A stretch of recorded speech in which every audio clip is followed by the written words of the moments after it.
আমার মা তো বেঁচে আছে, দুর্জয়কে বলে দিল দুনি। সম্পূর্ণ জানতে ভিডিওটিতে একটি লাইক করে প্রথম থেকেই দেখতে থাকো। গল্পের শুরুতেই দেখা যায় দেবু রানীকে সাবধান করতে থাকে আর বলে, রানী তুই যা করবি সেটা ভেবেচিন্তে করছিস তো?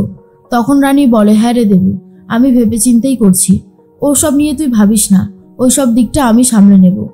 এর মধ্যেই দেবু বলতে থাকে, জানিস তো রানী, এটা মানতেই হবে, তুই বাচ্চা সামলাতে দারুণ পারিস। তোর অনেক কম বয়সে বিয়ে হয়েছে, অনেক কম বয়সে তুই মা হয়েছিস। এই সব কিছু একদম সত্যি। আর এটাও সত্যি যে তুই যেটা শিখতে পেরেছিস সেটা কিন্তু অন্য কেউ এত সহজে শিখতে পারেনি, বিশেষ করে আমি তো নাই। তখনই রানী বলে, পরিস্থিতি আমাকে সব শিখিয়ে দিয়েছে রে দেবু, জানিস তো, পরিস্থিতির থেকে ভালো টিচার অন্য কেউ আর হতেই পারে না। দেবু তখন বলে, তা যা বলেছিস। এর মধ্যেই দরজা টকটক করতে থাকে রিতম। দরজাটা খুলে দেয় দেবু আর বলে, রিতম। রিতম বলে, এই যে দুনিকে নিয়ে এসেছি, আজ দুনি সোনা আমাদের সাথেই ঘুমাবে। কি দুনি সোনা, তাই তো? তার মধ্যেই দুনি বলে, হ্যাঁ, আজ আমি ভাইয়ের সাথেই ঘুমাবো। এর মধ্যেই দুর্জয় চলে এসেছে। দুর্জয় এসে জিজ্ঞেস করে, কি রে শেষদা, শুনলাম দুনিকে নাকি নিয়ে এসেছিস? তখনই রিতম বলে, হ্যাঁ, আসলে আজকে আমি চাইছি ও আমাদের সাথে ঘুমাক। কেন রে ভাই, অসুবিধা আছে? দুর্জয় তখন বলে, না, অসুবিধার কি আছে, কিছুই নেই অসুবিধা। এর মধ্যে রানী তখন মনে মনে একটা কথাই ভাবে যে সব কিছু ঠিক হয়ে গেলে কখন যে দুর্জয় আর দুনিকে কাছে পাবো সেটারই আর ওয়েট করতে পারছি না। এর মধ্যেই দুর্জয় তখন বলে, আর একটা কথা, ও কিন্তু রাতে মাঝে মধ্যে ঘুম থেকে উঠে পড়ে, আবার কিন্তু ওকে ঘুম পাড়াতে হয়, এটা একটু খেয়াল রাখিস। এর মধ্যেই রিতম বলে, ভাই শুনলাম নাকি তুই ওর বরকে দেখা করতে বলেছিলিস। এরপরেই যেটা রানী ইশারায় বলে দেয় রিতমকে, রিতম সেটাই বলে। রিতম বলে, কিন্তু ওর স্বামী তো দেখা করতে পারবে না। দুর্জয় তখন বলে, দেখা করতে পারবে না কেন? রিতম বলে, এই তো ও আমার সামনেই ফোন করলো, ওর স্বামীটা একটু অন্য টাইপের মানুষ, বুঝলি তো, এত সহজে কিছু করবার জন্য রাজি হয় না। তার মধ্যেই রানী মুখ খুলেছে আর বলে, নেহাত একটা কাজ পেয়েছি বটে, না হলে তো আবারও আমাকে মারধর দিত, ছ্যাঁকা পোড়া দিত, এই জন্যই আমার ভালো লাগে না। দুর্জয় আর কোনো কথা বলতে পারে না। আর দেবু বলে দেয়, শোনো দুর্জয়, তুমি এত চিন্তা করো না, আমি তো আছি, আমি দুজনকে ঠিক সামলে নেব। দুর্জয় তখন বলে, সেজ বৌদি, তোমার ছেলেও তো এখন অনেক ছোট, তাই বলছিলাম। দেবু তখন বলে, তাতে কি হয়েছে, এখন তো আর আমি একা না, এখন শম্পাও আমাদের সাথে আছে, অসুবিধা হবে না। দুর্জয় তখন বলে, ঠিক আছে, আমি তাহলে চলে যাচ্ছি। এর মধ্যেই দুর্জয় ঘর থেকে বেরিয়ে যায়।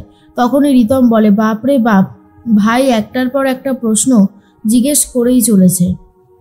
এর মধ্যেই রানী বলে, রিতম দা, দরজাটা কিন্তু খুলে দিও, আমি চেঞ্জ করে আসছি। রিতম তখন বলে, রানী, দুনি যদি সবাইকে বলে দেয় তুমি বেঁচে আছো তখন কি হবে? রানী তখন বলে, দুনি এই কথাটা কাউকেই বলবে না, দেখে নিও তুমি, আমি ঠিক সামলে নেব, চেষ্টা তো অন্তত করি। এর মধ্যেই দুনি তো ঘুমিয়ে পড়েছিল আর রানী আবারও নিজের পোশাকটা পরে নিয়েছে। তার মধ্যেই দরজা ধাক্কা দিতে থাকলে রিতম দরজাটা খুলে দেয় আর রানী ঘুমন্ত অবস্থায় দুনিকে কোলে করে নিয়ে স্টোর রুমে চলে গেছে। তখন দেবু বলে, রিতম, আমার না খুব ভয় করছে, শেষ পর্যন্ত সব ঠিক থাকবে তো? রিতম বলে, দেখাই যাক না কি হয়, আমি আছি তো রানীর সাথে। এরপরেই দুনি ঘুম থেকে উঠে পড়েছে আর বলে, মা তুমি এসেছো, তোমার জন্য আমি খুব কান্নাকাটি করেছি। তখনই রানী বলে, তাই? আমি তো জানি আমার দুনি সোনা ভীষণভাবে ভেঙে পড়েছে, তাই তো আমাকে আসতেই হলো, এই দেখো আমি চলে এসেছি, তুমি আর কষ্ট পেও না, তোমাকে একদম কষ্ট পেতে দেখলে আমার ভালো লাগে না, বুঝতে পারলে? দুনি তখন বলে, তুমি আর আমাকে ছেড়ে যাবে না তো? তখন রানী বলে, না তো, আমি তোমাকে ছেড়ে কোথায় যাব, কোথাও যাব না। এর মধ্যেই শুক্লার ঘুমটা ভেঙে গেছে, একবার এদিক একবার ওদিক করতে থাকে আর মনে মনে ভাবতে থাকে, নতুন একটা মেয়ে এসে বাড়িতে থাকছে, ফুটপাট যদি ডাকাত ফাঁকা ঢুকিয়ে দেয় তখন কি হবে? গয়না গাড়ি সব তো বাড়িতেই থাকে।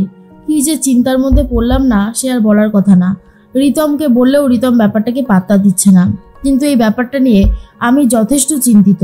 আমার একটা ডাউট হচ্ছে বারবার, একবার যাব, গিয়ে দেখে আসবো ঠিকঠাক ঘুমাচ্ছে কিনা। যাই বরং উঠি একবার দেখে আসি।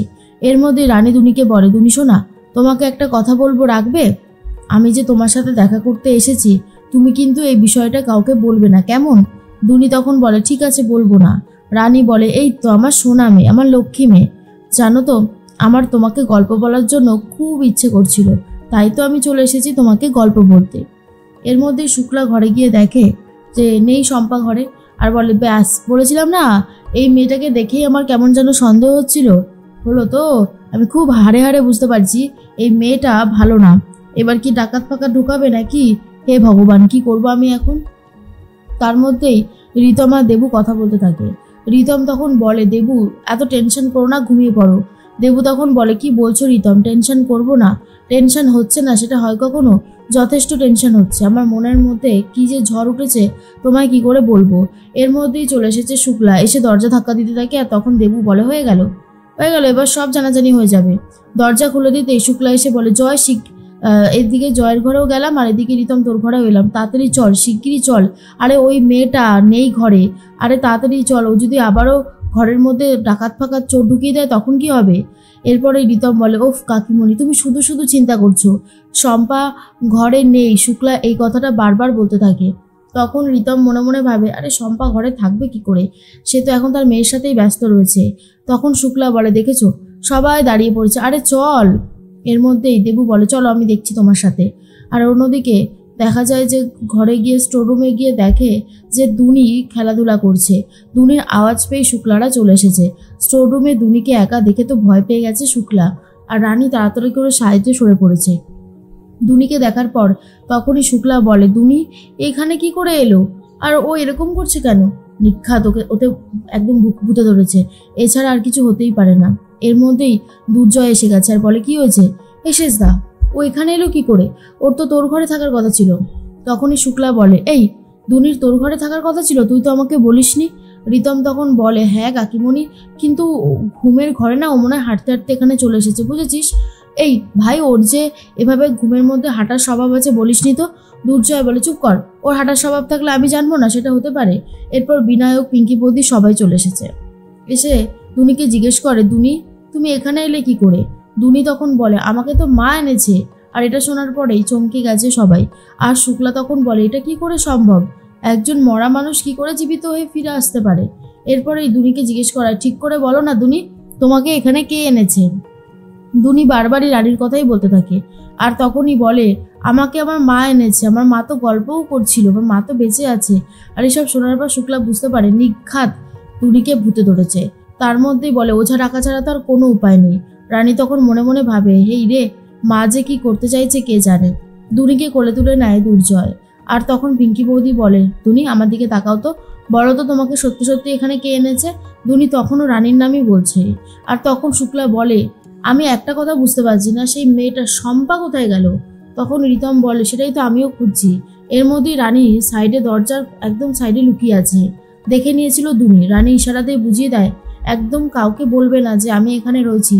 আর সেটা বুঝতে পেরে যায় দুনি, তাই দুনি পুরো চুপ করে গেছে।